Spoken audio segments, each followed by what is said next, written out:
Hello students, welcome to my channel. बच्चों, आज के इस वीडियो में हम करेंगे हमारी एक्सरसाइज 1.1 स्टैटिक के लिए। ठीक है, हमारी बुक है statics for BA BSc second year third semester के लिए। इससे पहली वीडियो में हमने 1 to 7 क्वेश्चंस हमारे कंप्लीट कर लिए थे एक्सरसाइज 1.1 के। ठीक है, अब 8th क्वेश्चन देखिए आप लोग। 8th क्वेश्चन में क्या बोल रखा है? Two forces P and Q acting along two intersecting lines have a resultant R. If the force Q is reverse in the direction and change in to this, show that the magnitude resultant in is still of magnitude R. ठीक है, तो ये question क्या है? Reverse का question है। जैसे हमने 7th क्वेश्चन किया था वैसा ही है, एज इट इज़। थोड़ा बहुत मतलब सेम ही है। आप इसको ट्राई करना। अगर फिर भी आपको कुछ डाउट आ रहा है तो आप मेरे से पूछ सकते हैं। ठीक है, इस क्वेश्चन को नोट कर लेना। अब हम 9th क्वेश्चन हमारा शुरू करेंगे। 9th क्वेश्चन क्या है? The resultant of to forces P and Q acting at a theta, ठीक है, इज इक्वल टू दिस। इसके इक्वल है वो।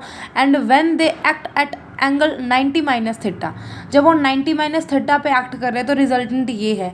तो मैं ये प्रूव करना है कि tan थीटा ऐसे ऐसे इसके इक्वल होगा m-1 अपॉन में m+1 के। ठीक है, तो देखिए आप लोग, हमारे पास क्या है? हमारा क्वेश्चन नंबर 9th है। क्वेश्चन नंबर 9th हमारे को पता है भाई, रिजल्टेंट क्या होता है? P square plus Q square plus 2pq cos theta हमारे पास होता है। ठीक है, आर क्या हो जाएगा? इसको अंडर रूट करेंगे तो आर हमारे पास आ जाएगा। अब इसने क्या बोला है भाई? इसने बोला है अगर हमारे पास अगर हमारे पास थीटा इतना है तो उसका रिजल्टेंट इतना होगा।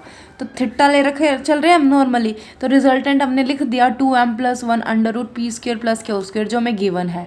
इक्वल्स टू जो है इसके इक्वल, ये एज इट इज़ लिख दिया। स्क्वेयरिंग करेंगे बोथ साइड स्क्वेयरिंग की हमने। इसको स्क्वेयर कर देंगे, मतलब इन दोनों का स्क्वेयर कर देंगे, इनका भी स्क्वेयर कर देंगे। इसका तो स्क्वेयर के साथ अंडर रूट ही कट जाएगा, इसको भी स्क्वेयर हो जाएगा, इसका भी अंडर रूट कट जाएगा। ठीक है, मतलब कैंसिल हो जाएगा, स्क्वेयर से अंडर रूट कैंसिल हो जाएगा दोनों साइड। ओके, अब इस पर क्या करेंगे? 2m+1 का square P square plus Q का स्क्वेयर। ये पी स्क्वेयर प्लस क्यू के स्क्वेयर की जो टर्म है इसको हम एज इट इज़ इस साइड लेंगे नेगेटिव में, माइनस का हो जाएगा, प्लस में 2p cos थीटा और साथ में क्यू, ये एज इट इज़ रह जाएगा यहाँ पे हमारे पास। ठीक है, अब देखो आप 2m+1 का स्क्वेयर, ये वाली लाइन तो हो गई थी। देखो अब इसमें से देखो P square plus Q square को हमने कॉमन ले लिया। ठीक है, तो 2m+1 का स्क्वेयर रह जाएगा, माइनस में ये 1 आ जाएगा यहाँ पे। ओके, देन ये इस साइड एज इट इज़ रहेगा। अब आगे देखो, P square plus Q square हो गया। अब इसको आप खोलो, a प्लस बी का स्क्वेयर हमने खोला, a square plus B square plus 2ab। A square में 2m का स्क्वेयर 4m का स्क्वेयर हो जाएगा, प्लस में 1 आ जाएगा, प्लस में 4m आ जाएगा, माइनस का 1 as it is equals to this as it is. -1 से -1 कैंसिल हो जाएगा। ठीक है, P square plus Q square, अब इसमें से भी कॉमन ले लिया, 4m कॉमन लिया, m+1 रह गया और ये एज इट इज़ आ जाएगा। इसको फर्स्ट हमने कंसीडर किया। अब इसने सेकंड लाइन क्या बोली है? And when the theta act as an angle 90 minus theta.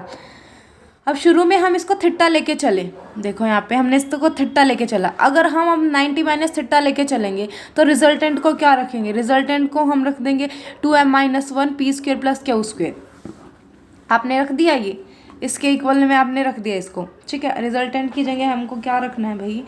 हमें रखना है 2m-1 अपॉन में P square plus Q square, हमने एज इट इज़ रख दिया। ठीक है, अब देखो इसका स्क्वेयर करेंगे, फिर से स्क्वेयर करेंगे, हमारे पास टर्म हमारी ये आ जाएगी।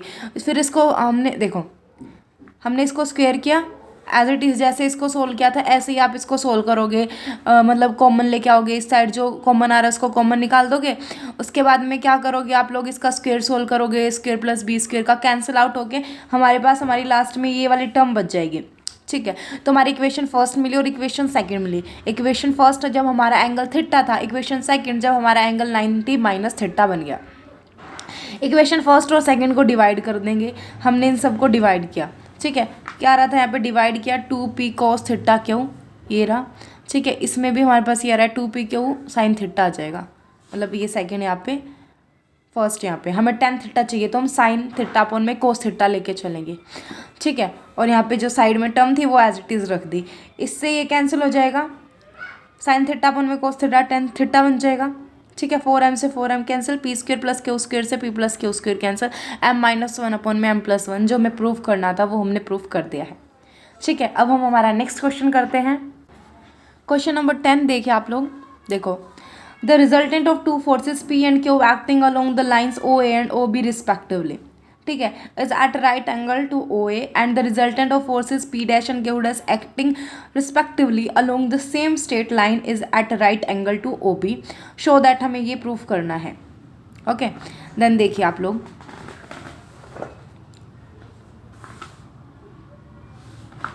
ये हमारे पास P है, ये हमारे पास Q है, ये P डैश है, ये Q डैश है।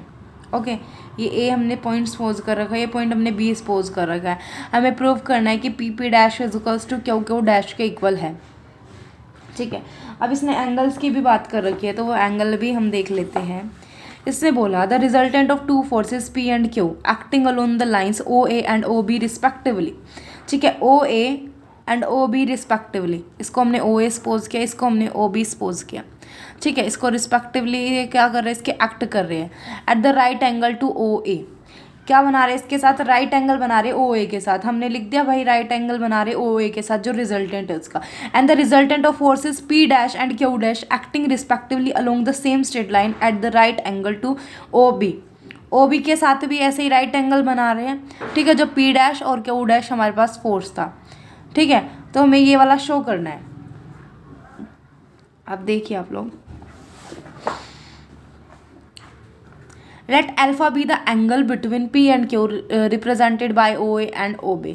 हमने सपोज किया कि जो कंप्लीट एंगल जो हम बनाते हैं, जैसे हम लेके चलते हैं ना ये रिजल्टेंट के साथ, तो ये अल्फा लेके चलते हैं हम कम्प्लीटली।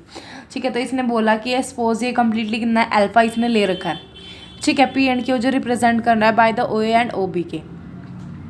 टेन थीटा क्या होगा, टेन थीटा हो जाएगा Q साइन अल्फा अपॉन में P plus Q cos alpha हमारे पास हो जाएगा। इसने टेन थीटा कितना बोला, 90 डिग्री बोला है। राइट एंगल मतलब 90 डिग्री, तो हमने 90 लिखा है यहाँ पे, ये एज इट इज़ रख दिया हमने। ओके, अब देखो ये बात समझने की है, जो 10 अल्फा होता है, जो 1090 होता है, 1090 इन्फिनिटी के इक्वल होता है। और इन्फिनिटी क्या होता है, 1/0 इन्फिनिटी होता है। तो हम 1090 को 1/0 के इक्वल लेके चलेंगे। ठीक है, इसकी क्रॉस मल्टीप्लाई करेंगे तो हम P plus Q cos theta cos alpha 1 के इक्वल हो जाएगा और ये टर्म 0 के इक्वल हो जाएगी। तो हमने ये एज इट इज़ रखा, जो 1 के मल्टीप्लाई करके इक्वल्स टू 0 रख दिया हमने इसको। ठीक है, अब यहाँ पे देखो आप, Q cos alpha is equals to minus P के इक्वल आ जाएगा और cos alpha minus P upon में Q के इक्वल आ जाएगा। इसको हमने इक्वेशन नंबर फर्स्ट कंसीडर किया। Again resultant P dash and Q dash का मेक कर रहा है कुछ। ठीक है, P डैश और Q डैश का भी रिजल्टेंट हमने लेके चला, वो हमने R डैश सपोज कर रखा है वहाँ पे। ठीक है, 1090 लेके चले, फिर से P dash sign alpha upon में Q dash plus P dash cos alpha हम लेके चले। ठीक है, फिर हमने इसको सोल्व किया, फिर हमने इसकी वैल्यू पुट कर दी, यहाँ पे 1/0 बनेगा फिर से। ठीक है, फिर हमने इसको मल्टीप्लाई किया तो हमारे पास ये आ जाएगा। अब देखो, जो फर्स्ट इक्वेशन थी और सेकंड इक्वेशन थी, दोनों में कोस अल्फा आ रहे हैं, तो दोनों को हम इक्वल पुट करेंगे और हमारे पास P dash equals to Q dash के इक्वल हमारे पास आ जाएगा। ठीक है, तो हम नेक्स्ट क्वेश्चन ट्राई करते हैं। हमारा क्वेश्चन नंबर 11 है। देखो, The resultant of two forces P and Q is perpendicular to P। देख, जो रिजल्टेंट है टू फोर्सेस का P एंड Q का, वो परपेंडिकुलर है P के। ठीक है, the resultant of P and Q dash acting at the same angle is perpendicular to Q dash. Prove that P is the geometrical mean between Q and Q dash. Geometrical mean का मतलब क्या होता है भाई, आप लोग ये देख लो। जियोमेट्रिकल मीन का मतलब ये होता है, हमारे पास P is equals to under root of Q dash के इक्वल आना चाहिए।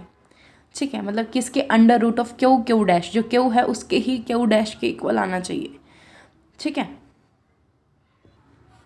तो क्वेश्चन नंबर हम सोल्व करते हैं, हमारा क्वेश्चन नंबर 11।